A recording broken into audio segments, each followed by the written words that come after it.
passing through a difficult moment. How we react to this challenge in the following days will determine the fate of our democracy, which has been brought to a great peril by this needless crisis that is unwilling to subject its conduct to the requirements of our Constitution. Meanwhile, I commend all Nigerians and friends of Nigeria who have expressed outrage over the unlawful removal of the Chief Justice of Nigeria. The universal condemnation of this unlawful act by all Nigerians, as well as the international community. I need to state that this latest action by General Muhammadu Buhari falls squarely within the pattern of executive lawlessness that has now been firmly turned into statecraft by the APC government.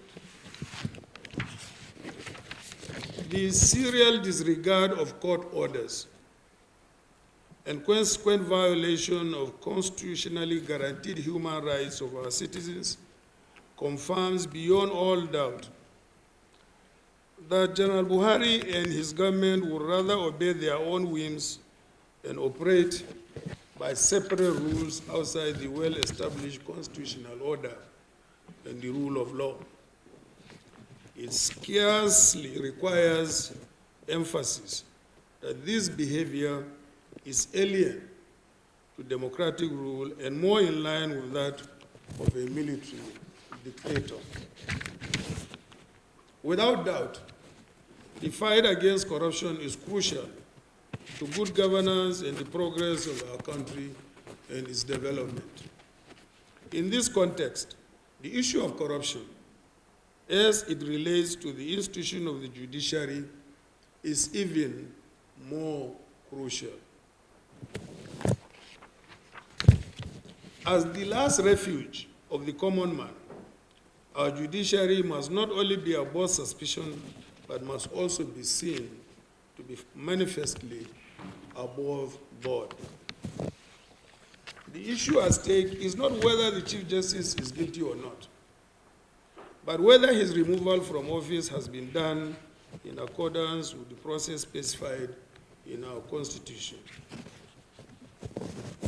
As a Democrat, I must say, without evocation, that no mission or goal, no matter how noble or well-intended, should be used as a pretext for the subversion of our democracy and our democratic institutions. To create a condition that allows the Constitution and the rule of law to become secondary to any other agenda is to pave the way for tyranny. History is replete with odious dictators whose path to dictatorship started with statements of good intentions. We must therefore remain vigilant in defense of our democracy. We are all witnesses to how this government has serially assaulted the National Assembly, a separate arm of government that represents the bastion of our democracy. However, with this attack on the judiciary, General Muhammadu Buhari has set a new precedent in our democracy that has no equivalence in our history, not even in the darkest days of military dictatorship. This cannot be allowed to stand. At this juncture, I must warn the APC government to desist forthwith from taking actions that may push us further down the slippery slope towards a major constitutional crisis that could derail the electoral process. General Muhammadu Buhari must remember that he is a beneficiary of a free and fair election. It is therefore a matter of honor for him to allow a political environment and process that gives confidence to everyone. All my life, I have been a Democrat and a defender of democracy. Like all men of good conscience and patriots, I believe this present challenge has imposed on us, yet again, the duty to rise in peaceful defense of democracy, for which so many have laid down their lives. I also know that the surest weapon against tyranny is the democratic will of the people. Nigerians have consistently demonstrated their preference for democracy, and I am and will always remain on the side of the people of Nigeria. I conclude by expressing once again my gratitude to the international community for standing by our nation in this challenging time.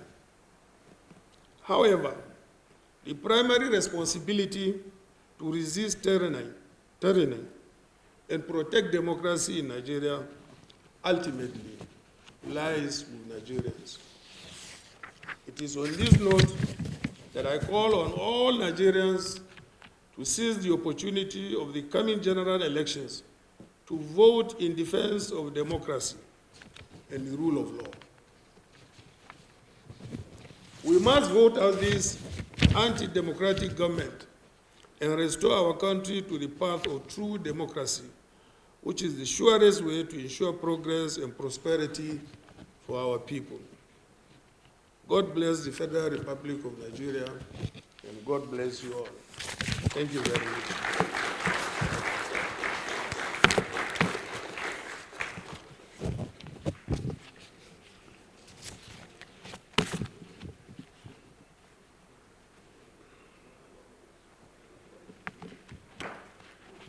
Tony, they call you.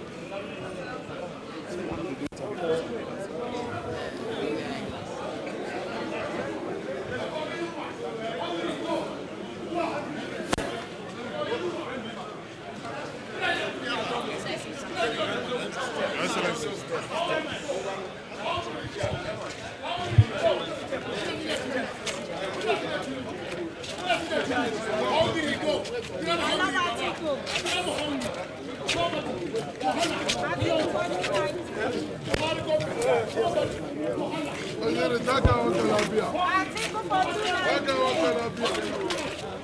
years.